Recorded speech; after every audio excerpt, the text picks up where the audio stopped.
Hello guys, मेरा नाम है हिमांशु और आप देख रहे हैं रेसल अलर्ट। सो गाइस, जैसा कि स्मैकडाउन में तो ये चीज कंफर्म हो ही चुका है कि Roman Reigns versus Seth Rollins versus CM Punk का मैच मेन इवेंट करने वाला है रेसलमेनिया 41 के नाइट 1 को। बट सीएम पंक ने कहा है कि उनका रेसलमेनिया को मेन इवेंट करना ये कोई फेवर नहीं है जिसके बारे में वो बात कर रहे थे। तो क्या अब पॉल हेमन सीएम पंक के लिए कुछ और बड़ा करने वाले जो कि पूरी तरह से रेसलमेनिया के सीन को कर देगा चेंज? आज की इस वीडियो में मैं उसी के बारे में करने वाला हूँ बात। लेकिन इससे पहले मैं आप सभी को बताना चाहता हूँ WWE के इंडिया आने के बारे में। इसके अलावा रोमन रेंस क्या कुछ हिस्ट्री बनाने वाले हैं इस साल के रेसलमेनिया में। तो गाइस, सबसे पहले हम उसी बड़े हिस्ट्री या फिर आप कह सकते हो रिकॉर्ड के बारे में कर लेते हैं बात, जिसे रोमन रेंस करने वाले अपने नाम इस साल के रेसलमेनिया में। तो जैसा कि इस वीक के स्मैकडाउन में हमें रोमन रेंस, सेथ रॉलिंस और सीएम पंक का कॉन्ट्रैक्ट साइनिंग देखने को मिलने वाला था। सबसे पहले रोमन रेंस आते हैं जिन्हें काफी कमाल का रिएक्शन मिलता है क्राउड की तरफ से, और वो कहते हैं कि वो यहाँ दो चीजों के लिए आए थे। सबसे पहले तो लोगों से एक्नॉलेज करवाने के लिए उन्होंने कर दिया वो चीज, और सेकंड था वो कॉन्ट्रैक्ट साइन करने के लिए। एंड जैसे वो साइन कर जाने वाले थे तभी प्ले होता है सेथ रॉलिंस का थीम सॉन्ग। वो आकर कहते हैं कि इतनी भी जल्दी क्या है जाने की, ये एरिना हमारे लिए काफी कुछ मीन करता है। हम लोगों ने यहीं पर ड्रीम देखा था इस प्लेस को पूरी तरह से चेंज करने के लिए और अपने नाम करने के लिए। जिसके बाद रोमन रेंस कहते हैं हम कि तो यहाँ पर तुम बात ही नहीं करो, हम लोग काफी पहले अलग हो चुके हैं, यानी कि जो भी अभी ये प्लेस है वो मेरी वजह से, तुम्हारा इसमें कुछ भी हाथ नहीं है। जिसके बाद सेथ रॉलिंस गुस्से में कॉन्ट्रैक्ट तो साइन करते, तभी एंट्री हो जाती है सीएम पंक की, और वो आकर कहते हैं कि वो भी यहाँ पर दो ही चीजों के लिए आया है। पहला है बबल गम चिबाने के लिए और सेकंड है कॉन्ट्रैक्ट साइन करने के लिए।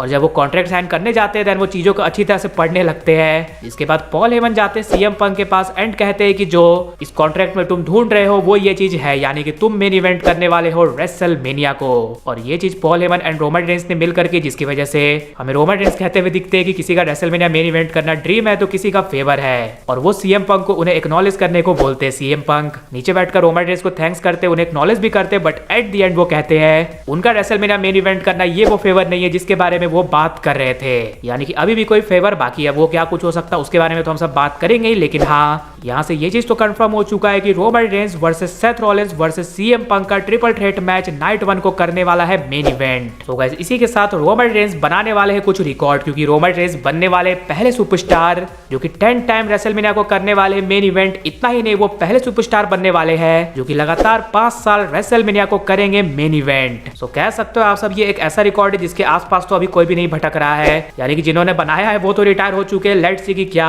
अब कोई ऐसा इंडस्ट्री में आता है जो कि 10वीं बार रेसलमेनिया को करेगा मेन इवेंट एंड लगातार 5th ईयर एक रो में। वैसे आपको क्या लगता है, क्या ये रिकॉर्ड कोई तोड़ पाएगा या फिर नहीं? यस और नो में नीचे कमेंट्स में बताना। इसके बाद नेक्स्ट बात कर ली जाए WWE के इंडिया आने के बारे में। तो आप सभी को पता है WWE इंडिया में 2023 में आते हुए दिखी थी जब हमें सुपरस्टार स्पेक्टिकल्स देखने को मिला था। सो उस वक्त भी जिस बंदे ने इंडिया आने वाली WWE इस चीज को पहले कंफर्म कर दिया था वो थे निक खान। सो गाइस, अगेन निक खान ने बताया कि आखिर कब WWE प्लान कर रही है वापस से इंडिया आने की। सो WWE के प्रेसिडेंट निक खान ने यह कहा है कि WWE इंडिया आने वाली है 2026 या फिर 2027 में। साथ ही साथ उन्होंने बताया कि किस तरह से इंडिया उनके लिए काफी ज्यादा इंपॉर्टेंट मार्केट है, बिकॉज मैक्सिमम किसी कंट्री से उनका फॉलोअर है तो वो है इंडिया।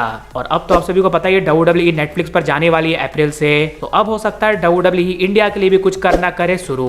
लेकिन अभी तो उन्होंने सिर्फ लाइव इवेंट की बात की है। लेट्स सी कि क्या आगे चलकर हमें रॉ, स्मैकडाउन या फिर पेपर व्यू इंडिया में देखने को मिलता है या फिर नहीं। और अब फाइनली बात कर ली जाए कि क्या पॉल हेमन हमें सीएम पंक के लिए और कुछ करते हुए दिखने वाले हैं बड़ा।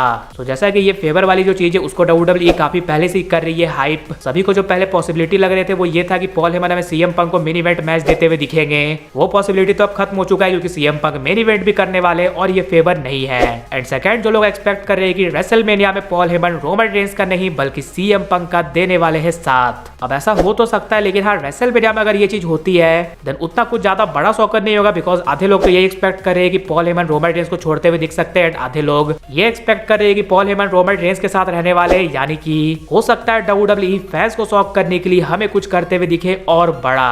अब जब ये मैच रेसलमेनिया के मेन इवेंट में होने वाला है तो ये बात तो साफ हो चुकी है कि यहाँ पर कुछ ना कुछ यूज होने वाला है। और WWE ने हमें ऐसा बताया था कि जो भी रॉयल रंबल जीतेगा वो मेन इवेंट करते हुए दिखेगा रेसलमेनिया को।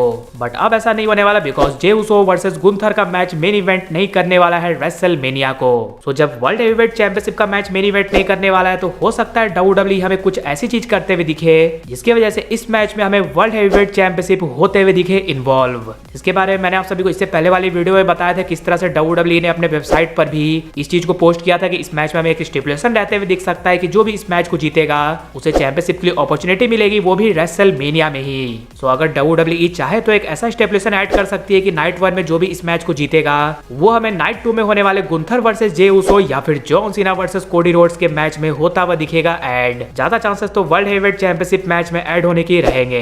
यानी कि जो भी हो, रोमन रेंस का स्ट्रीक बच चुका है एंड होने से, एंड में भी अभी इस मैच में और भी कुछ बड़ा होने वाला है एड। लेकिन गाइज आप सब मुझे ये कमेंट कर जरूर से बताना कि क्या इसे नंबर 1 कंटेंडर मैच बनना चाहिए या फिर नहीं। इसके अलावा अगर वीडियो पसंद आएगी तो वीडियो को भी लाइक कर दीजिए और चैनल को सब्सक्राइब करने के साथ साथ उसके बगल वाले बेल आइकन को भी जरूर प्रेस कर दीजिए। तो मिलते हैं गाइज अगली वीडियो में।